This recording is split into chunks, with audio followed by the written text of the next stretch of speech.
frase está gerando uma incongruência. Há uma sensação de incongruência porque fixar os olhos naquilo que não se pode ver parece que flui como alguma coisa desconexa, parece que não gera uma conexão, parece que não gera um entendimento do que de fato significa fixar os olhos.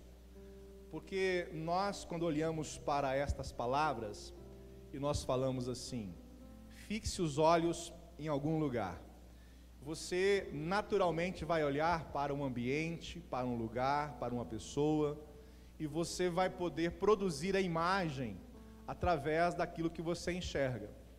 Nós temos dentro do globo ocular cones e bastonetes que fazem você enxergar preto e branco e fazem você enxergar a cores.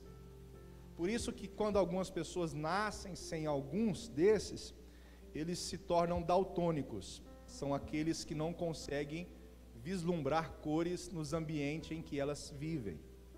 Mas quando eu digo para você, fixe os olhos naquilo que você não pode ver, aparentemente isto não soa muito bem. Às vezes alguém pode até questionar, como que eu vou fixar os olhos naquilo que eu não posso enxergar? Mas exatamente esta é a visão do cristão. Esta é a forma que nós precisamos internalizar, porque aquilo que você vê é aquilo que você conquista. E se a sua visão tem sido turva, você vai começar a absorver para você algumas coisas que aparentemente não vão te agradar.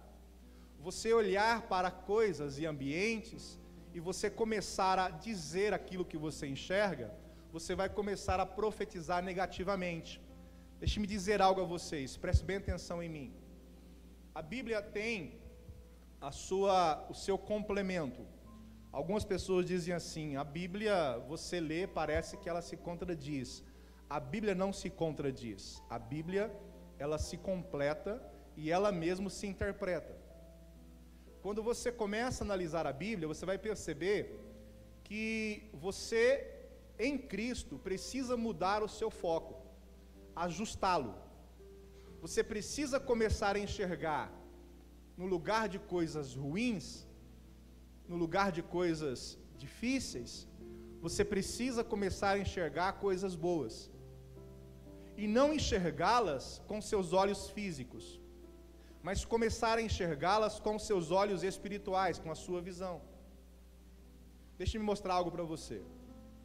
Paulo, lá em 2 Coríntios, aqui no capítulo de número 4, no versículo 13, ele vai dizer, como está escrito, ele explica as escrituras, como está escrito, assim que eu entendi aquilo que eu criei, eu profetizei. Olha isso. O que eu criei, eu profetizei.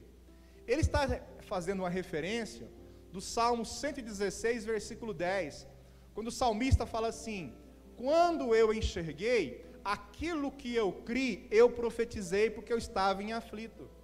Eu estava em aflição.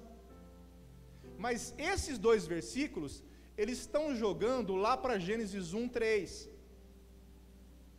O que diz Gênesis 1:3? Deus, ele olha para as trevas, e Deus não fala assim, poxa, que trevas, poxa, que escuridão. Deus, ele não olha para a escuridão e diz que está escuro. Deus olha para a escuridão, para as trevas, e ele fala, haja luz. E houve luz, Gênesis 1:3. O Salmo 116, 10, o salmista vai dizer, aquilo que eu criei, eu profetizei. Se você olhar para as trevas e falar assim, poxa, que trevas. Se você começar a olhar para os lugares e dizer, poxa, mas está muito ruim. Poxa, que semana ruim, que semana negativa. Eu estou sentindo que o dia vai ser difícil. Você está profetizando aquilo que você acredita. Se Gênesis 1:3 vai dizer assim, e Deus olhou para as trevas e disse, haja luz e houve luz, então Deus não compartilhou com as trevas, ele profetizou completamente antagônico, ele disse o contrário. Ele olhou para um lugar que era escuridão, e ele não gostou do que viu e disse, haja luz, e assim existiu. Então, quando Davi registra isso, ou o salmista vai registrar, o 116:10 de Salmos, ele vai dizer assim: olha, estava em aflição, aquilo que eu criei, profetizei. Se eu estava ruim, fiquei mais. Já na palavra de Deus, o que Paulo vai falar, o que ele repete, tem muito a ver com a visão do homem interior. Porque ele vai dizer assim: assim como está escrito, ele vai repetir as escrituras, aquilo que eu criei, eu profetizei. Quando eu pego esses pontos referenciais, eu começo a entender que eu preciso fixar os olhos naquilo que eu não consigo enxergar. Eu preciso fixar os olhos naquilo que não se pode ver.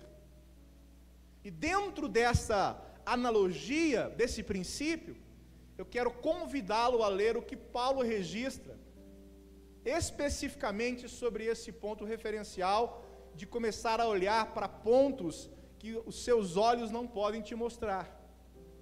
E você, quem sabe começar a ter uma vida um pouco melhor, quem sabe começar a chamar à existência coisas boas, ao invés de compartilhar com coisas ruins que estão habitando em trevas. Quem sabe você comece a observar, através dos seus olhos espirituais, aquilo que os teus olhos físicos não podem te mostrar, mas mesmo assim você vai chamar à existência através da fé que você produz. Por isso que você precisa compreender, aquilo que você fala, aquilo que você verbaliza, conta. Aquilo que eu criei, eu profetizei. O que é que você tem crido? Em dias ruins? Em que é que você tem crido? Em adversidades constantes? Em que é que você tem crido? Porque aquilo que você está crendo será naturalmente aquilo que você vai liberar verbalmente. A forma que você enxerga a sua vida, você vai começar a expressar, você vai começar a liberar suas falas e vai produzir ambientes nocivos, tóxicos. Porque caso não saibam, Tiago vai registrar, esse Tiago que registra era o irmão biológico de Jesus, e ele registra especificamente que há um poder destruidor na língua. Há um poder na fala. E também a Bíblia diz que o poder da morte e da vida estão nas suas palavras. Tiago diz que qualquer homem pode dominar as mais bestas feras que existem, mas não consegue dominar a própria língua. Diz a Bíblia que é um mal incontido, como peçonha mortal, que ao ser liberada atinge o âmago do sentimento humano. E não tem nada que destrói mais o ser humano do que uma palavra maldita, do que uma palavra liberada de forma qualquer. Não tem murro, não tem faca, não tem qualquer outra coisa que possa destruir ou dilacerar a alma do homem. Não tem tiro que dilacera a alma, não tem batida de carro, não tem acidente que dilacera a alma, mas a língua, o poder da palavra liberada pode entrar, perscrutar o mais íntimo do coração humano, pode entrar dentro do coração almático e pode causar um estrago gigantesco, a ponto das pessoas não conseguirem se libertar. Por isso que eu preciso começar a observar dentro de mim, sobre o homem interior, quais são as falas que eu vivo dentro de mim, as falas mentais, e aquilo que eu preciso começar a fixar os meus olhos, começar a olhar com os meus olhos espirituais, e começar a fixar os meus olhos naquilo que eu não posso enxergar. Observa comigo, por favor, o que Paulo escreve, segunda carta aos Coríntios, capítulo 4, versículo 19 a seguir.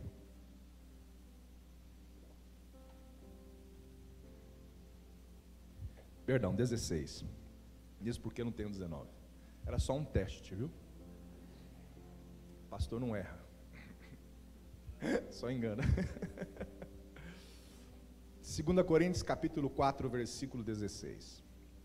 Diz assim: por isso não desanimamos, pelo contrário, mesmo que o nosso homem exterior se corrompa, contudo o nosso homem interior se renova de dia em dia, porque a nossa leve e momentânea tribulação produz para nós eterno peso de glória, acima de toda a comparação, não atentando nós nas coisas que se veem, mas nas que não se veem, porque as que se veem, elas são temporais, e as coisas que não se veem, elas são eternas. Digam glória a Deus. Pai, a Tua palavra lida e a Tua palavra liberada aos nossos corações. Nós temos a consciência, Senhor Jesus, que o Senhor há de falar conosco, que a Tua palavra há de produzir em nós aquilo que nós precisamos, aquilo que nós necessitamos. Fala comigo, fala com o Teu povo, fala com a Tua igreja, em o nome de Jesus. Dá uma olhadinha para mim. Capítulo 11, versículo 3 de Hebreus, está escrito assim: as coisas que se veem, as coisas que existem, elas vêm daquilo que não existe. Pode apagar essa aqui que não ficou legal, essa está piscando, por favor. Deixa de que estava que fica melhor. Isto. Essa está piscando. 11:3 de Hebreus diz: as coisas que você enxerga hoje, elas nasceram daquilo que não se pode enxergar. Olha que coisa. Tudo que você enxerga, tudo que você vê em forma de existência, no princípio da criação, tudo que você olha, tudo que você vê, passou a existir do invisível, apenas com o poder da palavra, quando Deus disse haja, e houve.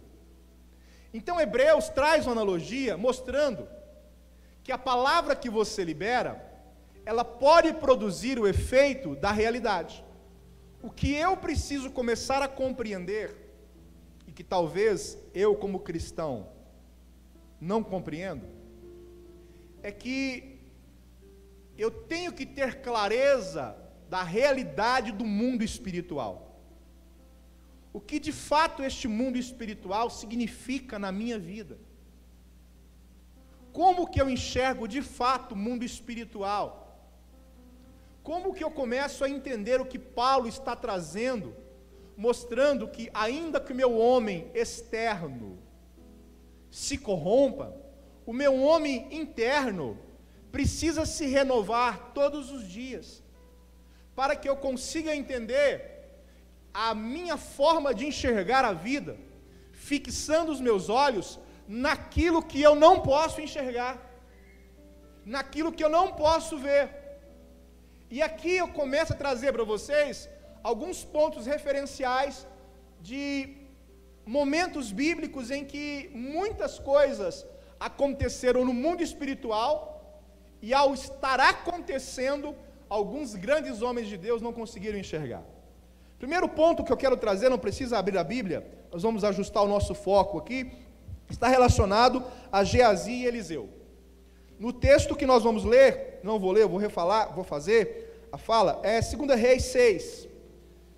Existe um momento em que tudo que acontecia no quarto do rei da Síria, Deus revelava ao profeta Eliseu.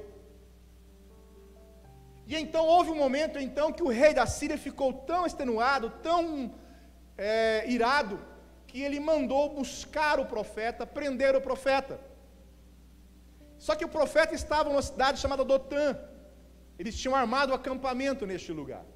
E o interessante para você entender a analogia, a Bíblia diz que ao levantar pela manhã, levantou o primeiro servo de Eliseu, que era Geazi. E quando Eliseu levanta, Geazi já estava desesperado. E Geazi então olha para os montes de Dotã, e Geazi enxerga o exército assírio, ele enxerga um exército do inimigo, e isso me chama a atenção, porque isso me leva a entender o foco, a forma que aquele servo estava enxergando as circunstâncias em sua volta. Geazi levanta de manhã, olha para as montanhas e enxerga o exército do inimigo. Passa um pouquinho, o profeta Eliseu se levanta, olha para o mesmo lugar. Aí vem a pergunta: O que foi que Eliseu enxergou que Geazi não viu? O que foi que Eliseu percebeu que Geazi foi incapaz de perceber? Ao ajustar o foco das nossas vidas espirituais, nós começamos a fazer esse paradoxo nessa compreensão e começamos a compreender que nós precisamos começar a olhar com a vida, com os olhos espirituais para nossas vidas. Como que duas pessoas olham para o mesmo lugar e uma enxerga o exército assírio e o outro olha e enxerga o exército de Deus? E o texto diz que quando Eliseu olha, ele enxerga anjos com carruagens de fogo cercando aquela cidade. E o texto diz que quando ele olhou, ele viu isso antes de enxergar o exército assírio. Depois que o exército assírio foi avistado pelo profeta. Mas primeiro ele enxergou, ao olhar, o exército de Deus em anjos, como carruagens de fogo, protegendo. Então Eliseu olha para Deus e fala assim: Senhor, abra os olhos do meu servo, porque ele só está enxergando com os olhos físicos. Faça ele fixar os olhos naquilo que ele não pode ver. Faça ele enxergar aquilo que os olhos não mostram. E o texto vai dizer que então o profeta ora, e ao orar, a visão espiritual de Geazi é ampliada, e ao ser ampliada, ele enxerga a mesma coisa que o homem de Deus enxergou. Escuta, existe uma realidade de um mundo espiritual. Você precisa começar a enxergar o que acontece em sua volta. Nós precisamos começar a enxergar o que tem acontecido dentro dessa realidade do mundo espiritual. E quando Geazi observa e vê, existe uma frase que me chama a atenção. Eliseu fala assim: Geazi, fica em paz, porque mais são os que estão conosco do que aqueles que estão com eles. Olha isso. A visão espiritual de Eliseu enxerga que mais eram os anjos para proteger do que o exército inimigo para atacar. E agora vem uma outra parte. A Bíblia diz que Eliseu então ora e fala: Senhor, já que o Senhor abriu os olhos do meu servo, agora então feche os olhos do inimigo. Você enxerga isso? E o texto diz então que todo um exército, presta atenção nisso, todo um exército ficou cego. Todo o exército assírio. E Eliseu se apresentou e falou assim: não está aqui quem você procura, ele está em Samaria. E Eliseu então conduz o exército sem enxergar nada, até chegar em Samaria. Lá em Samaria Eliseu ora, e novamente os olhos do exército inimigo se abrem. Escuta, o seu Deus, o meu Deus é tão poderoso, que ele tem poder de abrir os seus olhos para enxergar o mundo espiritual, e tem poder para tapar os olhos de Satanás, para não enxergar aquilo que Deus tem para a sua vida. Você precisa acreditar, ter mais fé e convicção, e fixar os olhos naquilo que você não pode enxergar. E o texto diz que quando aquele exército chega em Samaria, e que eles abrem os olhos, eles percebem que eles estavam cercados pelo exército de Israel. E o rei de Israel vai consultar o profeta de novo. Eliseu, é para matar esse povo? E Eliseu fala: não, Deus não disse para matar. Deus disse para você preparar um banquete, preparar comida, pão, água, e dar para ele a melhor alimentação que eles podem ter, e depois você manda eles de volta, porque eles vão testemunhar que o Deus que vocês servem, fecharam os olhos deles para não enxergar, para não enfrentar vocês, e abriram os seus olhos para mostrar que além do exército inimigo, tinha ali o exército de Deus para poder abençoar a sua vida. Você entende o que Deus pode fazer? Quando você coloca os seus olhos, não naquilo que você está enxergando fisicamente, mas que a sua fé produz algo além daquilo que os seus olhos te mostram, e não para por aí. Não para, porque a Bíblia vai dizer, a Bíblia diz, o tempo é presente, Billy Graham vai dizer que a Bíblia é mais atual do que o jornal que vai ser lançado amanhã, amém ou não, irmãos? Porque é tempo presente, a Bíblia não vai dizer, ela diz. E especificamente, ainda um outro ponto referencial para você pegar, em Números 13, 30, a história de Josué e Calebe, quando Deus fala assim: olha, Moisés manda esses 12 espias para espiarem a terra de Canaã. E quando eles espiarem, 40 dias ficarão lá. Ao retornarem, eles vão dar um feedback. Eles vão mostrar para vocês o que eles enxergaram. O texto diz que foram 12 líderes de tribo, inclusive Josué e Caleb. Dos 12 que voltaram, 10 começaram a dizer assim: lá tem gigantes. Os anaquins habitam lá. Existem homens tão violentos, tão fortes, e todos eles foram preparados por um grande comandante, general gigante chamado Arba. Arba é estrategista de combate. Então não adianta nós irmos para conquistar Canaã, porque nós seremos derrotados, porque aos olhos deles nós somos como gafanhotos. E o texto diz então que Caleb pega a palavra e fala assim: cala a boca. Vocês estão apenas enxergando o que os seus olhos mostraram. Mas eu vi que lá naquela terra que Deus está preparando para nós, se Ele está organizando tudo, é porque Ele mesmo vai trazer a vitória para nossas vidas. Olha o que é uma visão espiritual do ambiente. Olha como você precisa ajustar o seu foco, às vezes naquela visão derrotista, naquela visão de fracasso, naquela visão de perca, naquela visão de descontinuidade. E às vezes isso tem muito a ver com as pessoas que você caminha com elas. Tem muito a ver com as pessoas que começam a falar nos seus ouvidos, porque você começa a acreditar naquilo que as pessoas estão dizendo ao seu respeito, ao que está ao seu redor. As pessoas dizem que não deu certo para elas, talvez não dê para você. Ajustar o foco é você começar a observar que os teus olhos espirituais podem ser fixados naquilo que você não esteja enxergando. E o texto vai dizer que Caleb então mandou o povo calar a boca. Mandou o povo dizer assim, olha, falou para o povo assim, olha, faz o seguinte, vocês precisam começar a enxergar o que Deus tem para nós.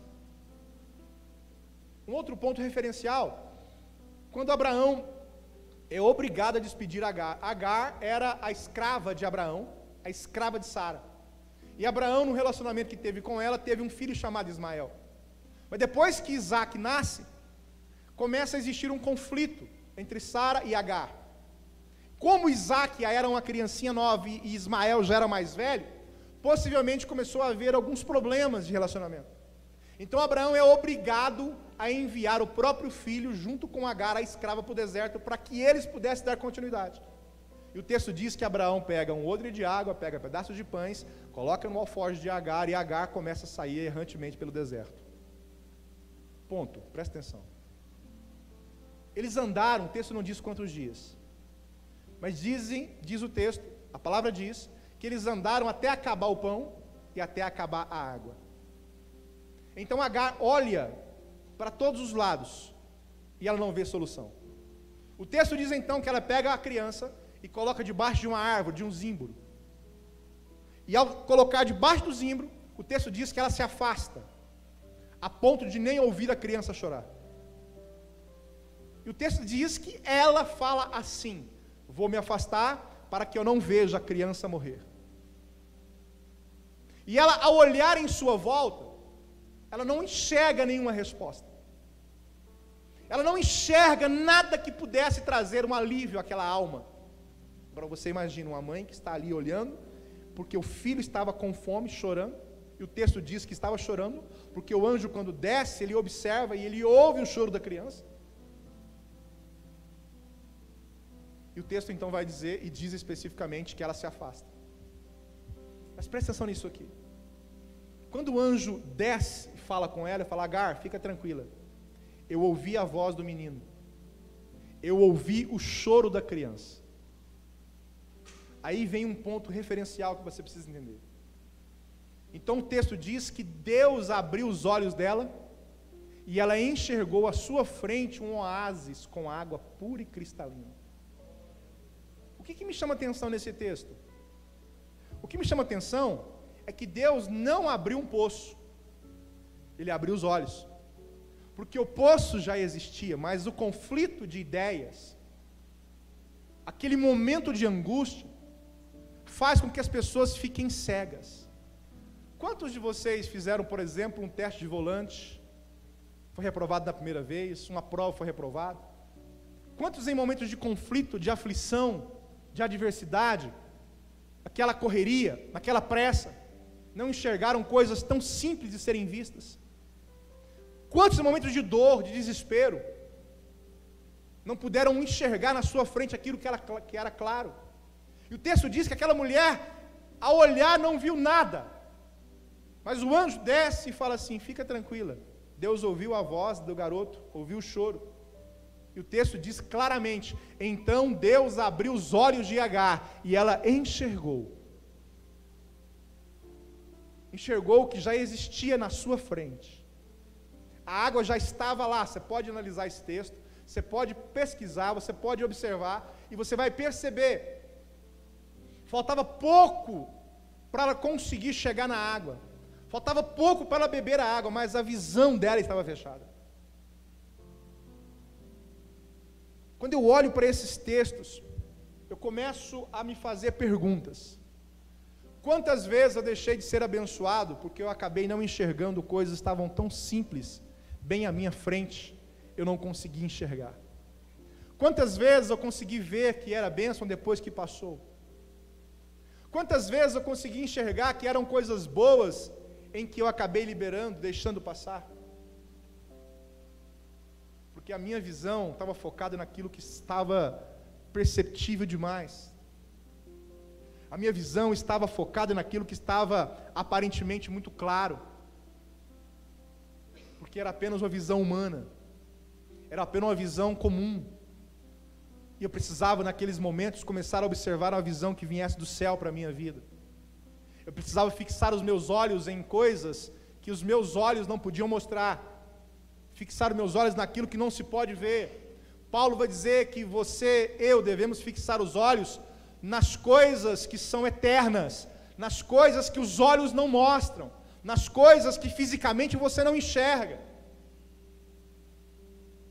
Se você quer viver uma carreira cristã, você precisa aprender a viver sobre fé. 2 Coríntios 5,7 vai dizer que nós andamos por aquilo que cremos e não por aquilo que vemos. Está aí em 5,7. Por que às vezes eu não consigo observar em minha volta coisas que estão para acontecer no mundo espiritual? Porque eu não tenho clareza deste mundo espiritual, irmãos. Aí há desespero. Interessante que me vem à cabeça agora uma história, quando Abacuque está revoltado com Deus. No capítulo 1, Abacuque está falando: Senhor, não entendi por que o teu povo está padecendo. No capítulo 1 ele traz uma revolta, porque os caldeus invadiram Jerusalém em 603, depois 597, depois 586 a.C., foram 3 invasões simultâneas, e levaram todos cativos, e Abacuque se revolta, e o capítulo 2 de Abacuque diz então que ele vai para a torre de vigia, e ele começa a orar e dizer: Senhor, não entendi, por que o teu povo sofre tanto? Por que o teu povo padece tanto? Interessante que no capítulo 2 ainda, Deus não vai dizer aquilo que muitos dizem, porém, fica tranquilo, o milagre está chegando, a vitória é sua, retrocede, não. Abacuque ouve de Deus assim: o justo viverá pela fé.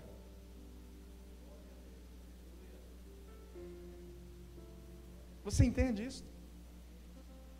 Deus não dá uma palavra para Abacuque dizendo assim: fica tranquilo que eu estou fazendo um milagre. Não. Deus diz assim: Abacuque, o justo viverá pela fé. Olha quantas vezes isto é escrito na Bíblia. E quando no capítulo 3 Abacuque entende, aí é que ele solta aquele versículo pérola, que eu quero até ler para vocês aqui, deixa eu ver se eu acho rapidinho aqui, porque é um versículo que fala no meu coração. Abacuque 3, aí que ele solta aquela pérola, que ele fala assim, no 3:17 de Abacuque: ainda que a figueira não floresça, nem haja fruto na vide, o produto da oliveira minta, e os campos não produzam mantimento, as ovelhas sejam arrebatadas do aprisco, e nos currais não haja gado, todavia eu me alegrarei no Deus da minha salvação. Um homem entra em crise para a torre de vigia, capítulo 2, Lá ele começa a orar e Deus não responde. Ele continua orando e Deus fala para ele assim, o justo viverá pela fé. E quando ele entende, ele fala assim, ainda que o fruto da oliveira minta. Aí ele começa a mostrar que a fé era produzida por aquilo que os olhos estavam mostrando, os espirituais estavam mostrando, e não os olhos físicos. Então vem comigo para você entender. O que significa para você a realidade do mundo espiritual? Como que você tem trazido à existência as suas palavras mediante algumas adversidades? Como que você tem liberado profeticamente na sua própria casa, na sua própria vida? Como que você acredita? Não estou falando aqui de força mental, não estou falando aqui de palavras de persuasiva, não estou trazendo um stream coach para você, não é isso, não estou trazendo uma linha de raciocínio, você pode, você consegue, você vai, não é isso, apesar de ter formação em coach, não é isso que eu estou trazendo aqui, eu estou mostrando para você que há uma necessidade de produzir fé em continuidade, há um entendimento de que você precisa trazer à existência, através do que você crê. Paulo disse e repito, criei, então profetizei, criei, então falei, criei, então eu disse, porque ele está fazendo alusões à palavra de Gênesis 1, quando Deus olhou para a escuridão, Deus olhou para as trevas, não concordando com elas, Deus diz, então haja luz, e houve luz, porque é isso que é fixar os olhos naquilo que você não pode ver, mas você vai começar a liberar palavras que estão desconexas à sua fé.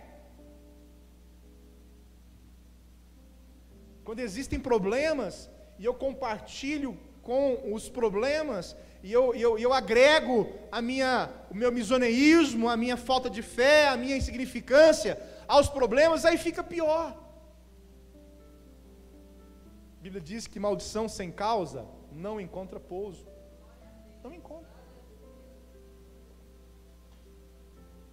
Vocês estão comigo? Então, quando você olhar para uma situação adversa, não concorde com ela. Fixe os olhos naquilo que você não pode ver, mas que o próprio Deus que mostrou as carruagens de fogo para o profeta, te mostre que não são apenas os inimigos que estão em sua volta, mas principalmente os anjos de Deus em sua volta. Que por mais que você ande, que você esteja extenuado e não consiga água para tomar, fique em paz, porque haverá um anjo que vai descer para abrir os seus olhos espirituais e dizer, há água à sua frente, existe um poço aberto na sua frente. Você só não pode parar, você não pode esperar a morte chegar. Fixe os olhos naquilo que você não pode ver. Entenda, compreenda. Interessante que Mateus tem uma referência que para mim é uma das melhores que eu vejo a respeito disso. Mateus vai dizer assim, se os teus olhos forem maus, o teu corpo já está em trevas. Olha isso. Então existe um condicional aqui. Só que existe o paradoxo, o contrário. Mas se os teus olhos forem bons, todo o teu corpo vai ficar na clareza, na claridade, será iluminado. Quem disse isso? Jesus Cristo disse isso. São palavras do Senhor Jesus. E quando ele fala assim, olhos, ele não está trazendo ou fazendo analogia, ou trazendo o ponto referencial da biologia, mas da visão espiritual. Se os teus olhos forem bons, todo o teu corpo terá luz. Eu vou até ler todo o versículo, se você quiser acompanhar, se não quiser pode ficar tranquilo, Mateus 6, porque isso me chama muita atenção sempre, sempre, sempre, sempre. Mateus 6, versículo 22, Mateus 6, 22, quem quiser acompanhar, fica à vontade. Diz assim,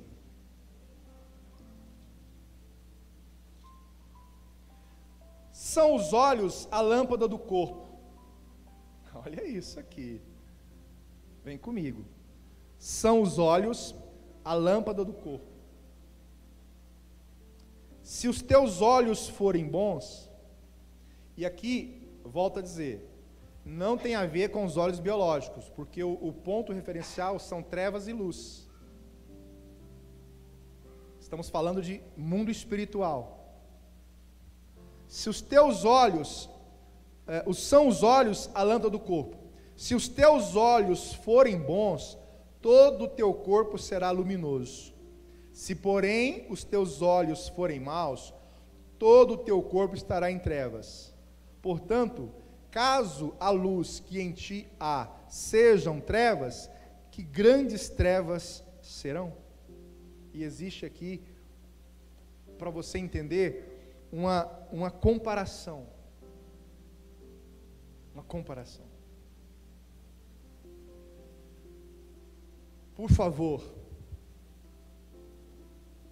e pelo amor de Deus, entendam o que eu quero explicar para vocês. Parem de compartilhar com as desgraças. Parem de ajudar a Satanás produzir coisas ruins na sua vida. Pare de liberar palavras malditas, porque você está assinando uma procuração em branco. Porque se não tem palavra, não tem ação. Satanás não pode agir se você não der autorização. Satanás não pode tocar, não pode fazer, não pode agir sem que haja uma palavra liberada. Porque a Bíblia é clara, o poder da morte e da vida estão nas palavras. São as palavras que produzem coisas boas e outras nem tanto. Então, ao olhar para as trevas, profetize luz. Ao olhar para o problema, profetize solução. Ao olhar para a doença, profetize cura. Ao olhar para as adversidades, profetize libertação. Ao olhar para qualquer problema, chame à existência um milagre. Ao olhar para as coisas que não estão ligadas a Deus, comece a dizer: está repreendido em o nome do Senhor Jesus. Ao receber palavras malditas, palavras que não correspondem com a glória, diga: eu repreendo, eu não aceito, eu mando embora toda e qualquer palavra que não está correspondendo com a palavra do Senhor. Eu repreendo em o nome do Senhor Jesus. Comece a dizer essas coisas, comece a andar e orar. Pega o seu carro, faça uma diligência de oração, vá para o teu quarto, vá tomar o teu banho, vá tomar o teu café, esteja o tempo todo dizendo: eu não aceito, eu rejeito, eu profetizo, eu declaro, chame a existência, porque é isso que diz a palavra. Eu criei, e porque eu criei, então profetizei. Preste atenção na sua vida, olha para a sua história. Comece a analisar, meu irmão, porque o seu homem externo, ele é corrupto. Está aqui na Bíblia, não estou te xingando não. Por mais que o homem externo se corrompa, o seu homem interior se renova todos os dias. Há um entendimento nisto, e é relacional. É relacional. Observe atentamente. Fixe os seus olhos, atente-se para o mundo espiritual.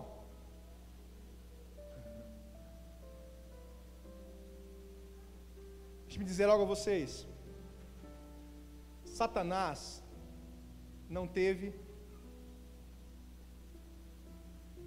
não tem e não terá medo de Bíblia.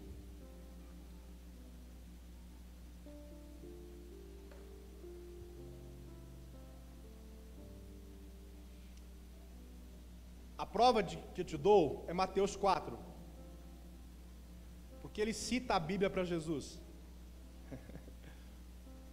Satanás pregou para Jesus, olha para você ver que bicho é.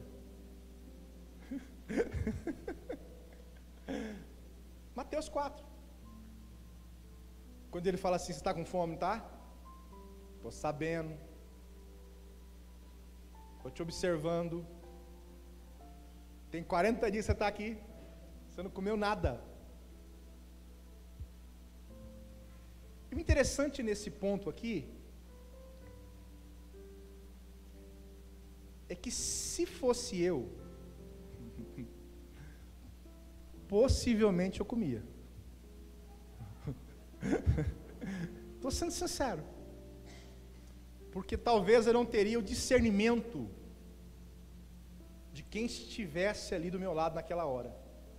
Pastor, eu acho que não. Será que não? Será que você já não fez isso várias vezes? Será que você já não comeu do prato que não deveria, por várias vezes, achando que era coisa boa? Porque aparentemente é uma boa oferta. Quando eu chegar na sua casa, a possibilidade é que você me ofereça alguma coisa para comer ou beber. Então Satanás, ele está ali, ele chega depois de 40 dias, e ele fala assim, estou te observando. Agora tem uma coisa que eu não disse aqui, para aqueles crentões que não lê Bíblia, que acham que tudo é o diabo, que tudo é Satanás. Deixa eu te falar uma coisa, o Espírito Santo, haverão dias que o Espírito Santo vai colocar você na boca do forno,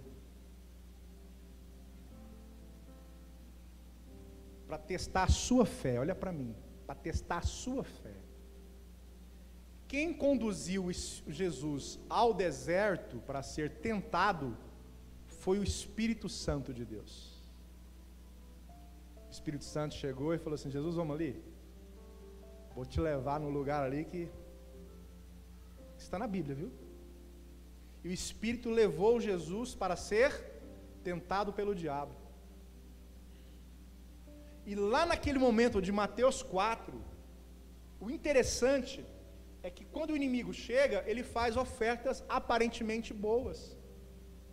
Mas aí o inimigo vem e cita a Bíblia.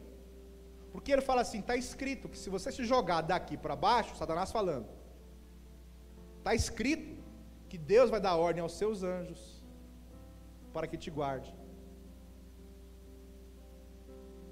Ele citou o Salmo de Moisés. Qual salmo que foi, irmãos? Lá no Salmo 90, lá no Salmo 91. Satanás conhece a Bíblia. Satanás conhece a palavra. O texto diz que ele conhece. O texto diz que ele tem, ele crê. Satanás é mais crente do que muita gente. A Bíblia diz que ele crê que estremece. A Bíblia, vou repetir para você não achar que é heresia. A Bíblia diz que Satanás é crente. A Bíblia diz que Satanás crê nas Escrituras. Só que entre crer e obedecer é um espaço gigantesco. A Bíblia diz que Satanás crê que estremece, mas ele não obedece. Conhece alguém assim? Não aponta o dedo, não.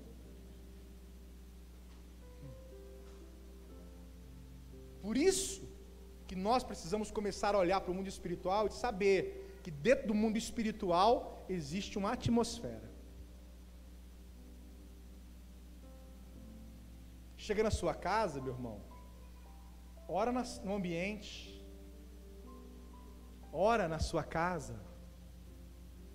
Se os vizinhos acharem que você é louco, que seja, porque você é mesmo. Porque a Bíblia diz que é pela loucura da pregação. A Bíblia diz que Deus chamou aqueles que não são. Quem são aqueles que não são? Somos nós. Para confundir aqueles que acham que são. Quando você chegar no seu quarto, libere palavras dizendo, eu abençoo este ambiente. Quando você comprar uma TV, uma geladeira, você fala assim: eu abençoo este eletrodoméstico. Quando você pegar o seu carro para sair para viajar, você fala: eu abençoo essa estrada, eu abençoo este carro e todos os carros que passarem por mim. Crie, por isso profetizei. Crie, por isso eu falei.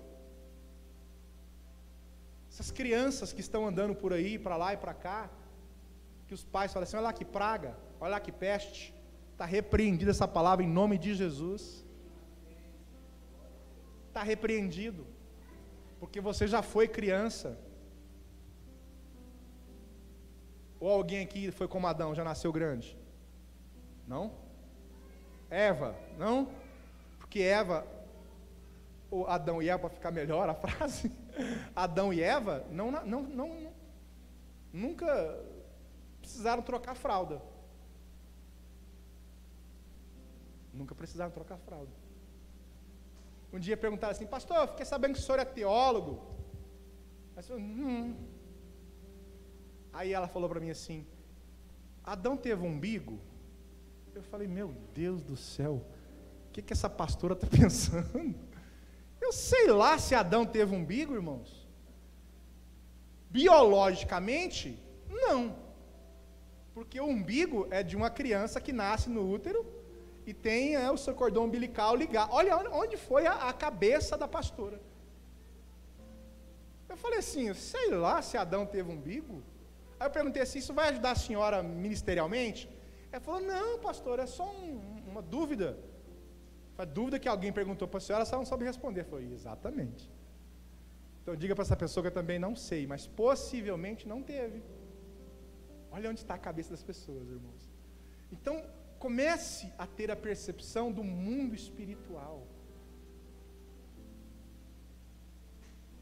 A pessoa fala assim: eu vou para a igreja porque eu estou protegido. Irmãos, Satanás entra e sai da igreja sem nenhum problema. E se você vacilar, ele senta do seu lado e fica lá assim: quero trabalhar para o meu Senhor. Ainda fica cantando junto contigo. Por que, pastor? Deixa eu te falar uma coisa. Você se esqueceu que antes de ser demônio, ele era anjo? Você se esqueceu que quem fez Satanás foi Deus? Quando Deus criou todas as coisas, Ele criou o anjo de luz. Depois que este anjo de luz caiu em trevas, você se esqueceu de onde ele veio? Você se esqueceu qual era a habitação dele? Você se esqueceu que ele ousou aparecer junto com os anjos? Está lá em Jó, capítulo 1. E quando eles voltaram para se apresentar a Deus, quem se apresentou no céu? Agora você está achando que ele não vai entrar na igreja? Você está achando que ele não vai entrar na sua casa, no seu carro, na sua vida? Se ele ousou entrar de volta lá perto, próximo, aquilo que nós chamamos de segundo céu. Ou você quer que eu te prove biblicamente que quando os anjos voltaram de missões aqui na terra e se apresentaram a Deus, Satanás se apresenta e bate um papo com Deus, e Deus pergunta: você está andando por onde? Ele fala assim: rodeando na terra e passeando por ela. Aí Deus fala assim: ah, tá, tudo certinho. Viu lá meu servo Jó? Viu como é que ele é bom? Vi sim, bom mesmo. Garoto legal, faz sacrifício pelos filhos. Só que também o cara é rico, né? Só deu dinheiro para ele. O cara tem grana. O cara tem muito dinheiro. Até eu. Como que ele não vai te temer se só dar coisa boa para ele? Olha o que Satanás falou para Deus. Agora imagina o que ele é capaz de falar para você. Vamos entender a Bíblia, irmãos. Olha o que Satanás foi, quanto ele foi ousado para poder jogar na cara de Deus. O Senhor mima ele. Mima. É filhinho de papai. Tudo que ele quer, o Senhor dá. Eu quero ver o Senhor tirar os bens dele, se ele vai te honrar. Pois Deus falou: então tira. Tirou tudo que Jó tinha. E o interessante aqui, que agora você pega comigo aqui, irmãos, vem cá, vem comigo. A Bíblia não diz que o Satanás voltou, mas diz que houve uma segunda conversa. E se houve é porque ele voltou. Porque ele fala assim: tudo bem, tirou os bens que ele tinha, tudo certo. Agora eu quero ver se o Senhor tirar dele a saúde dele. Olha a segunda conversa. E Deus falou: então tira a saúde dele, pode tocar. Foi e tocou na saúde de Jó. Então, presta atenção no mundo espiritual, porque ele existe. E começa a fixar os olhos naquilo que não se pode ver.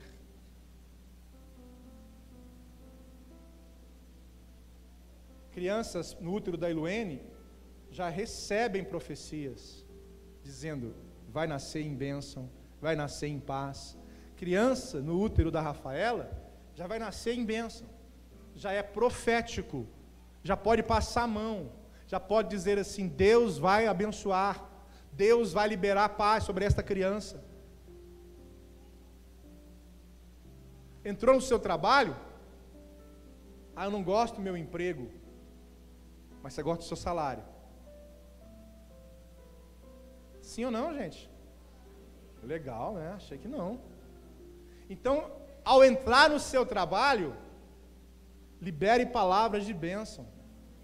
Porque Paulo diz: crie, e porque crie, então profetizei. Porque é lá, na bolé do seu caminhão, Davi, que você ganha o seu pão. E trabalha, filho, que você vai casar. É lá no seu trabalho onde você tira o seu sustento. Você entende isso? Talvez você esteja desconexo ao mundo espiritual que está em sua volta. Entrou no seu carro, vai dirigir, abençoa.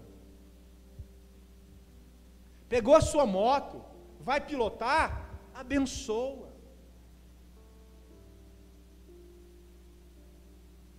Chegou na sua casa, abençoa. Abençoa os seus clientes.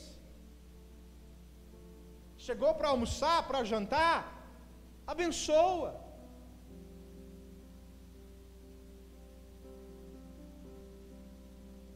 Nós estamos brincando com o mundo que a gente não enxerga. E nós estamos chamando à existência palavras malditas. Encerrando a minha fala, se você pudesse enxergar, existe um filme, ele é um filme romântico, antigo, que é Cidade dos Anjos. Quem já assistiu? Isto. Aquele filme, ele registra uma realidade.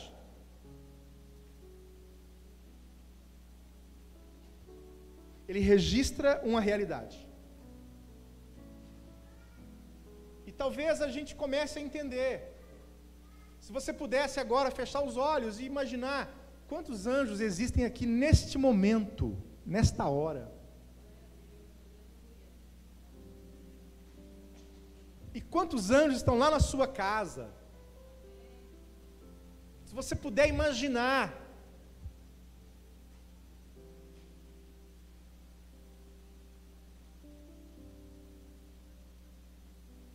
Eu disse isso aqui e vou repetir. O Bruno falava com um palhacinho, ele tinha 3 anos de idade, 2 anos de idade. Ele ia na parede do quarto lá e ficava conversando com um palhacinho. O palhacinho falando com ele. Aí eu falava: o que foi, meu filho? Ele falava assim: o palhacinho está falando comigo.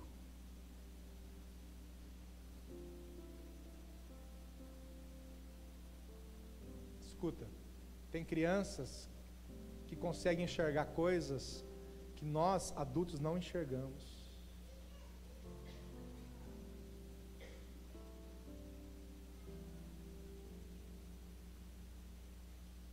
E não é só coisas ruins, não. Tem crianças que enxergam anjos, literalmente. Literalmente. Irmãos, vamos virar crente mesmo. Vamos acreditar no mundo espiritual, porque ele existe.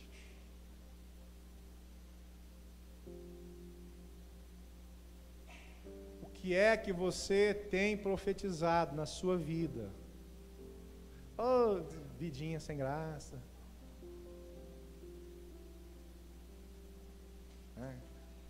Vidinha mais ou menos.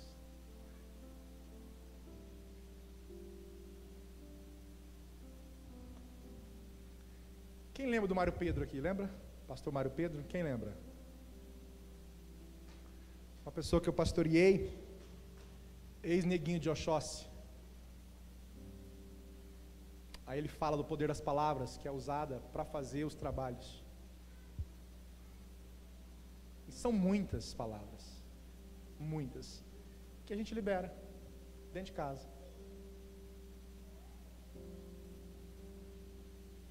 Então, meu irmão, agora eu encerro mesmo, vou até fechar. Presta atenção em sua volta, existe um mundo espiritual atento à sua vida física.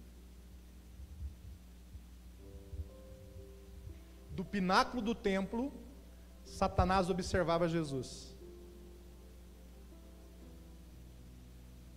Porque quando ele vai lá para tentar Jesus, ele transporta Jesus. Ei, Satanás teve o poder de pegar Jesus e transportá-lo para o pináculo do templo.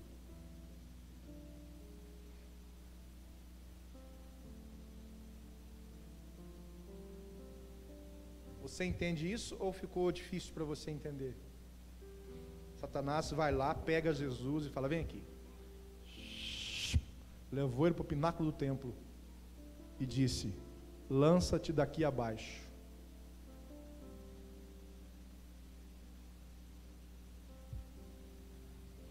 Feche seus olhos.